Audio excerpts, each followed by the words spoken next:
Bonjour, le 12 décembre prochain, nous fêterons les 10 ans du Média Aliancy. Nous étions là pour décrypter les changements profonds de cette décennie, mais à l'aube de cet anniversaire, nous avons l'impression de n'être qu'au tout début. Disruption et crise s'accélèrent, et plus que jamais, nous voulons tous un numérique porteur de sens. Cette émission, c'est justement l'occasion de vous présenter ces patrons et managers de la tech qui forgent notre avenir numérique. Mon invité du jour, après un bref passage chez SAS, il crée JobPartner, éditeur de logiciels, un premier achat par Taleo très vite racheté par Oracle, où il opère presque pendant 10 ans. Il a pris récemment la direction d'Esivista. Patrice Barbedette, bonjour. Bonjour, Sylvain. Merci Patrice d'être avec nous. Alors, à travers une série de questions que je vais te proposer, on va découvrir si pour toi ce numérique est vraiment forever. En quelques mots rapides cependant, Esivista, quelle est son activité ? En fait, Esivista fournit une plateforme logicielle pour les directions informatiques qui leur permet de gérer l'intégralité de leur mission, de la supervision des infrastructures data center jusqu'à la prise en main du poste utilisateur. Alors, 400 personnes, je crois. 400 personnes et à peu près 35% de notre chiffre d'affaires aux États-Unis. Il y a un rachat opéré récemment, il y a moins d'un an. Exactement, on a renforcé nos opérations. On a fait 3 rachats en moins d'un an et notamment aux États-Unis avec une acquisition. Super. Allez. Sans plus attendre, on va découvrir c'est pour toi ce numérique, il est vraiment forever, je le disais. Et surtout, c'était quoi ces premiers pas dans le numérique pour toi ? Alors, ma première expérience dans le numérique, c'est une expérience pas nécessairement positive. Mon père, insti technophile, qui me dit TO7, MO5, il faut que tu te mettes à la programmation, tu vas voir, c'est hyper sympa. Et moi, j'accroche pas du tout. Et puis, c'est finalement à la fin de mes études en Allemagne, en 1994, que je découvre Internet. J'ai ma première adresse email CompuServe.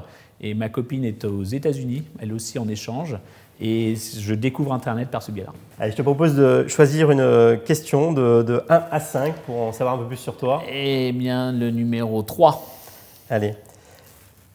Le truc que tu aurais vraiment su savoir avant dans ton parcours ?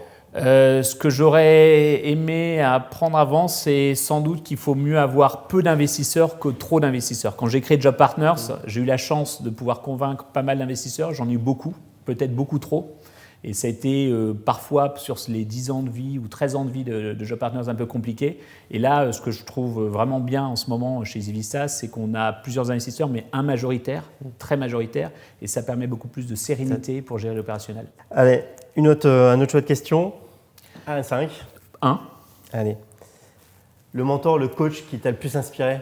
Alors, pas nécessairement une personne, mais je dirais que ce qui m'a donné l'idée de ma première entreprise, ça a vraiment été un bouquin de Don Pepers et Martha Rogers sur le one-to-one marketing. Et c'est vraiment ce qui m'a donné cette idée de créer une entreprise dans les ressources humaines.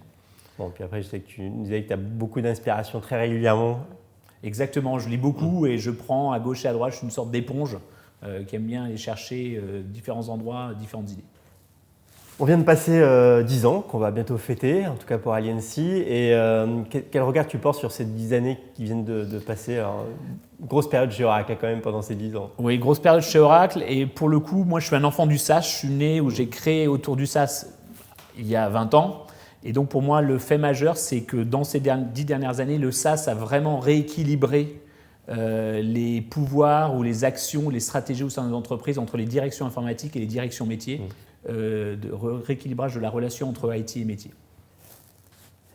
Une urgence pour le numérique aujourd'hui ? Je pense que l'urgence aujourd'hui, c'est sans doute d'éduquer, de nous éduquer tous sur l'utilisation du numérique avec discernement. Je pense qu'on est beaucoup trop envahis dans nos vies une addiction qu'il faut par le numérique, combattre. Une grosse addiction à combattre.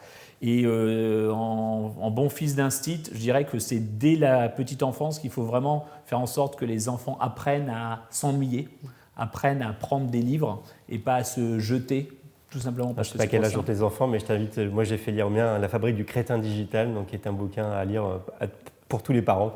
Eh ben je vais le lire.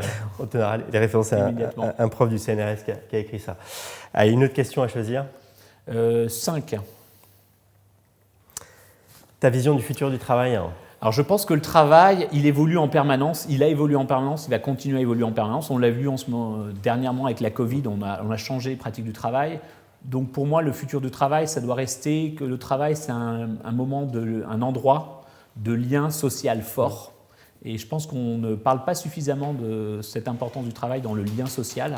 Et je pense que la Covid a fait apparaître ces éléments-là et ce serait, je pense, intéressant que les entreprises continuent dans cette direction. Faut-il s'inquiéter de la place du numérique dans nos vies? Alors en écho, je crois qu'on vient de se dire, c'est clair. Je pense que oui, c'est clair. C'est-à-dire que autant je suis un grand fan du numérique, je n'ai vécu, je n'ai travaillé que dans le numérique. Pour autant, je pense que le numérique a beaucoup trop envahi nos vies, est très invasif et les gens ont perdu le fil du monde réel et finalement sont parfois trop hyper connectés. Je te propose donc de partager avec nous. Alors tu sais qu'on fait une sélection des 100 personnalités qui donnent du sens au numérique. Si tu dois en retenir une qui t'inspire aujourd'hui dans le numérique. Aujourd'hui, une personne qui m'inspire, qui n'est pas nécessairement connectée qu'au numérique, mais qui m'inspire beaucoup, c'est Simon Sinek sur le purpose, le pourquoi on est là. Et parce que je pense que beaucoup d'entreprises, et notamment dans le numérique, sont très focalisées sur leurs produits plutôt que le purpose ou la raison d'être de ce produit ou de cette application ou de ce service pour leur population, pour leur cible de marché. Allez, je te propose de choisir une question de 1 à 5. Numéro 3. Allez. Un livre, un roman qui t'a influencé, marqué? Alors, je lis beaucoup, donc beaucoup de livres, mais il y en a un que j'ai lu très récemment, que je viens de terminer en fait, sur les grandes dates qui ont construit l'Amérique, et c'est extrêmement intéressant, et ça m'a permis un peu de comprendre à travers cette lecture ce que j'avais perçu chez mes collègues américains, chez mes clients américains sur les 20 dernières années, et qui, je pense, vont changer ma façon d'interagir avec eux. Allez, autre question, je te laisse choisir. Et question numéro 5. Un autre métier que tu aurais adoré faire? Alors, j'aurais adoré avoir un métier de la scène, donc être comédien ou être metteur en scène. J'ai tout l'aspect scénographique, tout l'aspect de transmission d'émotions, c'est quelque chose qui me fascine. Je suis un très bon spectateur de beaucoup de choses, tout et n'importe quoi, diraient certaines personnes, et donc sans doute un métier de la scène. As-tu déjà fait passer un de tes défauts en qualité? Oui. L'impatience qui fait que j'ai toujours envie d'avancer relativement vite. Donc pour certains, ça reste un de mes très gros défauts, mon gros défaut, mais je pense que c'est aussi devenu un peu une qualité. Alors Patrice, merci pour ces échanges. On arrive un peu à la conclusion de notre entretien. Est-ce que tu as un message aux équipes d'Aliency pour ces 10 ans? Je dirais tout d'abord merci pour ce que vous avez fait pendant 10 ans, parce que apporter un message, une vision un peu transverse sur le digital et sur les transformations qu'apporte le digital dans nos sociétés, dans nos vies, je trouve que c'est très intéressant. Et ce que je vous souhaite, c'est surtout qu'on se revoie dans 10 ans, donc pour vos 20 ans, pour pouvoir faire finalement la même rétrospective. En tout cas, j'espère déjà qu'on sera ensemble le 12 décembre. Bien sûr. Allez, on arrive à la conclusion. Pour résumer tout ça, est-ce que pour toi le numérique est vraiment forever? Le numérique, c'est clairement forever. Je précise juste, avec un peu de discernement. Patrice, merci à toi. Merci à vous de nous avoir suivis pour découvrir ce parcours et cette vision de Patrice. Je vous invite à découvrir tous les entretiens qu'on fait pendant cette période pour découvrir ces patrons et managers de la tech. À très bientôt pour une nouvelle émission.